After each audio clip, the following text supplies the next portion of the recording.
Alright, so we are working in chapter 6 right now. On Friday, I got up through the website. It's a marketing platform. And I'm going to start today on page 220, the online marketing and advertising tools. So the basic marketing and advertising tools for attracting consumers to a website are going to be the search engine marketing, display ad marketing, email and permission marketing, affiliate marketing, lead generation marketing, and sponsorship marketing. So obviously online marketing is just a paid message on a website, long and short, and those are just some of the different tools. So advertisers have aggressively increased online spending and cut outlays on traditional channels such as your newspapers and magazines, while at the same time outdoor television and radio advertising has shown some modest growth. And online advertising is expected to continue to be the fastest growing form of advertising moving forward. And the online advertising format that currently produces the highest revenue is a paid search. And the next in line would be the display ad. But the fastest growing online ad format is the video ads. And there's a little table 6.4 on the different selected formats of advertising online and the growth rate percentages. That's not going to be anything of relevance to an exam, though. It's just a little chart there. Next, we get on to the search engine marketing and advertising. So your search engines are going to be the largest marketing and advertising platform on the internet. So on an average day in the United States, around 114 million American adults actually use search engines. And that was when the book was actually published in 14, so I'm sure there's a lot more average users today using those search engines. And obviously this is where these users of the internet's eyeballs are going to be briefly. And so this is where advertisements can be very effective in reaching these users of the computers. And the top three search engine providers are Google, Microsoft Bing, and Yahoo. And they're going to supply more than 95% of the online searches. So search engine marketing is going to refer to the use of search engines to build and sustain a brand. So we're going to use these search engines to actually help with our brand recognition. And search engine advertising refers to the use of search engines to support direct sales to online consumers. So obviously, search engine marketing is just using the search engines to build the brand and build and sustain the brand, and then the search engine advertisers is just to help support the direct sales to online consumers. Now, these search engines are often thought of as mostly direct sales channels that are focused on making sales in response to advertisements, and they're also used more to strengthen the brand awareness as well. Search engines can also provide marketers insight into customer search patterns, opinions customers hold about their products, and top trends in their key search words, and what their competitors are using as key search words. So what are the different types of search engine advertising? There are three different types. These different types are keyword paid inclusion, also called sponsored links. So keyword paid inclusion, advertising keywords. A good example of that is Google's AdWords. And then lastly, the search engine context ads. And a good example of that is Google's AdSense. So once again, the three different types of search engine advertising are the keyword paid inclusion, also known as sponsored links. Next, the advertising keywords such as Google's AdWords. Search engine context ads is the last one, and that's Google's AdSense. So these search engine sites originally performed unbiased searches. And these search engines are going to derive most of the revenue from banner advertisements. I think we discussed that earlier in the semester around chapter 2 or 3. So ultimately, they used to be an organic search. But since 1998, the search engines have slowly transformed themselves into digital yellow pages where firms pay actually to receive the results of being moved up on the search displays. So it used to be organic, now it's leaning towards more of a pay as you go model. So most search engines offer paid inclusions programs, obviously for a fee, which is going to guarantee a website's inclusions and its list of search results. So obviously the more frequent the visits by the web crawler, and is also going to suggest for improving the results of the organic searching. So the two types of search engine advertising is going to rely on keywords and online auctions. So in a keyword advertising, merchants purchase keywords through the bidding process at search sites. Whenever a consumer searches for that word, their advertisement shows up somewhere on that page.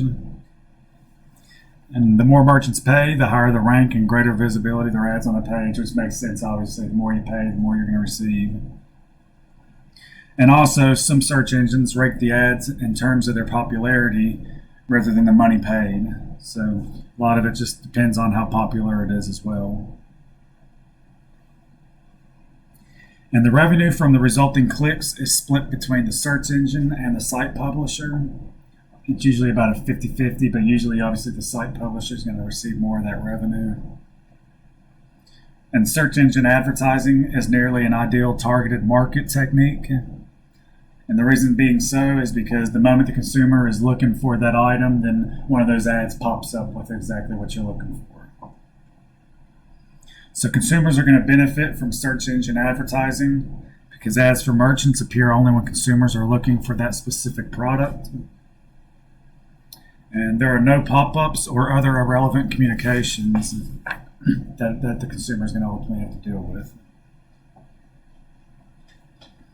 And because this search engine marketing is so effective, companies optimize their websites for search engine recognition, so they actually tailor their sites for this phenomena. Actually, the better optimized the page is, the higher the ranking it's going to receive on the search engine. So search engine optimization is the process of improving the rank of web pages within the search engines. And this is done by altering the context and the design of the web pages and the sites. So we see a direct correlation between the website design and these search engine results. Next, social search. And it's hard to talk at these 8 o'clock classes. Social search, gosh almighty, social search is an attempt to use your social contacts to provide search results. And in contrast to the top search engines that use a mathematical algorithm to find the pages, these just obviously go based upon whatever your friends' likes are. And the whole attempt with the social search, my gosh, I just cannot say that word today, social search, is to make it more of a tailored search and just have less irrelevant pages come up. Facebook's like button is a similar social search tool. But one problem with the social search, I'll be so glad to get off this word, and it's so easy to say too, is obviously a lot of times your friends' interests don't align with what your interests are, so it can kind of be irrelevant a lot of times. So search engine issues. It was that double S that was killing me, man. It was just wanting us to just run together. So search engine issues. While search engines have provided significant benefits to the merchants and customers, they also present risks and costs. So these search engines have the power to crush a small business by placing the ads on the lower results of the search.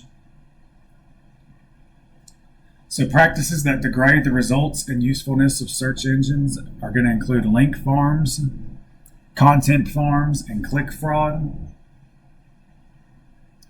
Link farms are groups of websites that link to one another, thereby boosting their rank in the search engines. A good example of this is in the 2010 holiday season, JCPenney was found to be the highest ranked merchant for a large number of clothing products. And once that was actually looked into, it resulted from Penny's hiring a search engine optimization company to create thousands of websites that linked JCPenney's website. So it was pretty much just a big fraud. It really wasn't the highest search one. They just did that internally.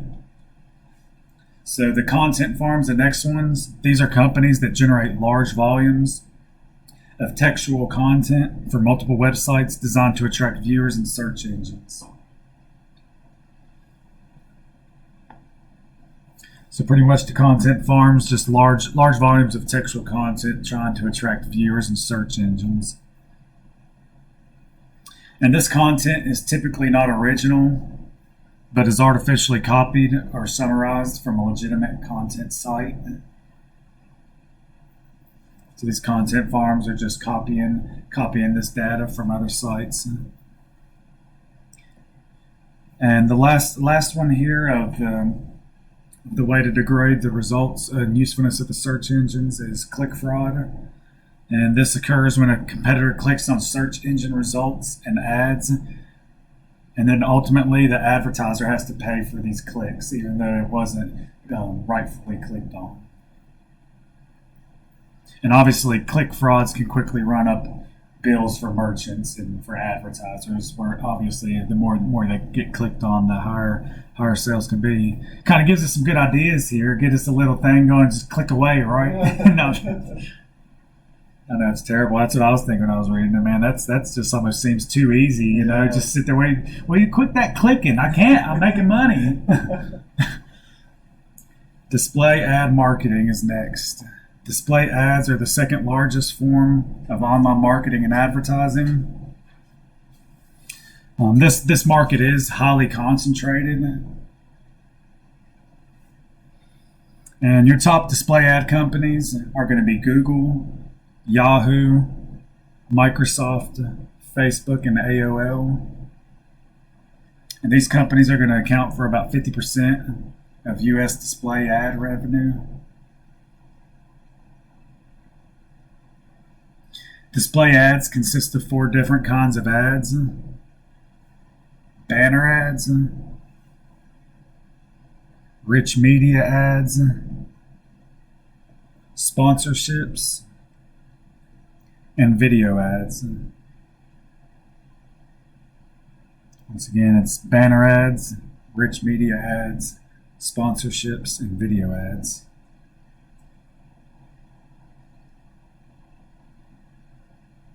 So banner ads are going to be the oldest and most familiar form of display marketing.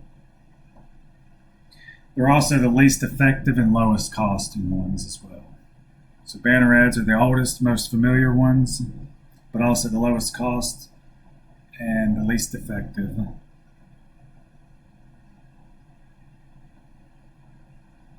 And these banner ads pretty much just display a message in a little box at the top or bottom of the computer screen. And obviously when it's clicked on, it brings the customer directly to that site.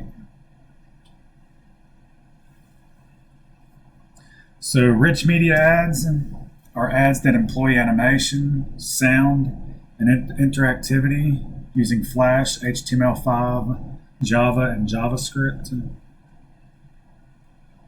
And these ads are far more effective than simple banner ads. So it said that viewers of rich media ads that included video were 6 times more likely to visit the advertiser's website than that is just a banner ad. So next, video ads. These are just TV-like advertisements that appear in a page in a little video on your screen. Obviously, name gives it away there. And as we said earlier, video ads are one of the fastest growing forms of marketing advertisement or online advertisement. And the rapid growth in these ads is obviously because they're far more effective than the other forms of the ads. So the strong growth in display marketing is coming from 2 sources. The first one being a rapid growth in mobile devices, and the second being the growing use of power of video ads, and rich media ads on all platforms. So the growth in display marketing, the 2 sources is the rapid use of the cell phones and the growing use of the power of video ads. Next, we get into the advertising networks. So specialized marketing firms called advertising networks appeared to help firms take advantage of the powerful marketing potential of the internet and also make the entire process of buying and selling online ads more efficient and transparent. So pretty much, as the name pretty much says, specialized marketing firms just pretty much help with the overall marketing scheme of the online approach. So advertising networks represent the most sophisticated application of internet database capabilities to date, and also illustrate how different the internet marketing is from traditional ways. These advertising networks sell advertising and marketing opportunities to companies who wish to buy exposure to an online audience. And these marketers buy audiences and publishers sell the audiences by attracting the audience and capturing the audience information. So it's almost pretty much these are intermediaries, making sure there's someone to always buy these marketing things, and then one always there to sell it, pretty much, just to make sure that this market works more efficiently.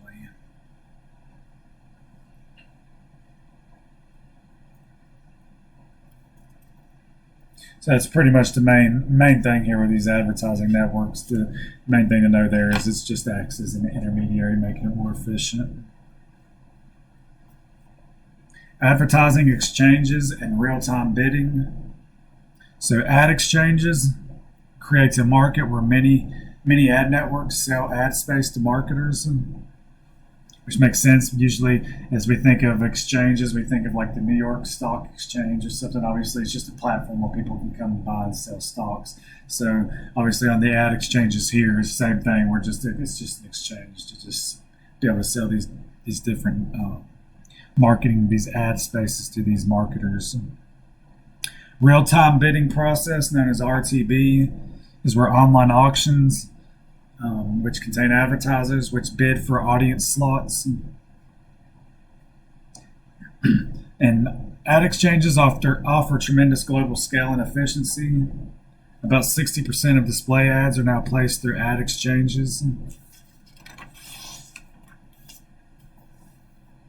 Next is email marketing.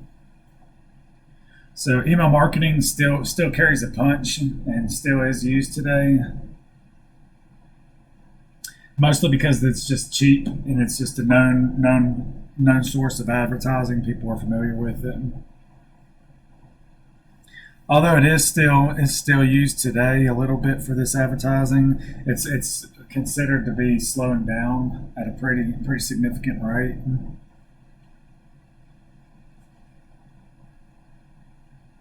Email marketing is often sales-oriented, but it can also be used as an integral feature of multi-channel marketing campaign designed to strengthen brand recognition.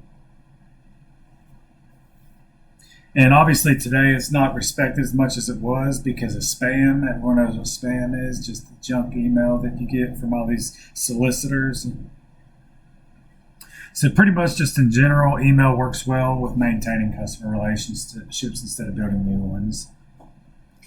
It makes sense because if we see an email from something we're not sure about, then chances are we're not going to mess with it. But if we've done business with one of these agencies or one of these companies, then chances are we're gonna open that email and see what's up with it. So it's important to know that most spam originates from bot networks, which is obviously those captured PCs that can initiate and relay spam messages. There has been an attempt to control the spam, but ultimately it's been unsuccessful. Congress did pass a national anti-spam law in 2003. It went into effect in January 2004.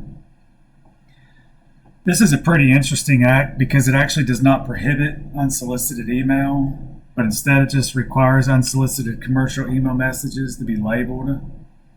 And on this label, it has to include an opt-out instructions to the person who's receiving it. So pretty much all this act did was it just made it legal for these spammers to do it as long as they play by the rules. So obviously the biggest supporters of this law here are going to be these spammers because it enables them to get their message out as long as they abide by the rules. And obviously the biggest critics are going to be the consumers, the ones that are actually still receiving this spam. Next is affiliate marketing. Affiliate marketing is a form of marketing where a firm pays a commission to the other websites, and this is done by sending these consumers or customers to their website. And affiliate marketing generally involves pay for performance. So obviously the affiliate or the affiliated network only gets paid if the user clicks on a link or makes a purchase off that site.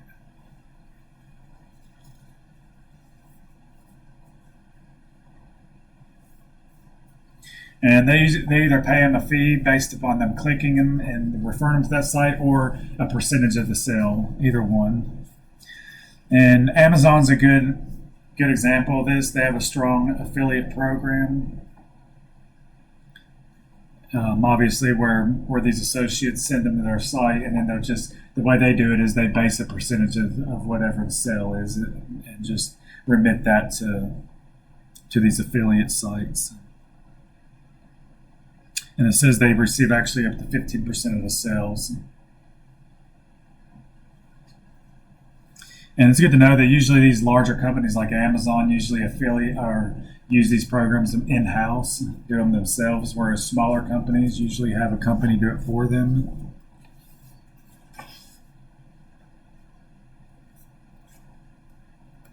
Next topic is lead generation marketing. Lead generation marketing uses multi-e-commerce presences to generate leads for businesses who later can be contacted and converted into customers. So it's pretty much a specialized subset of the internet marketing industry that provides consulting services and software tools.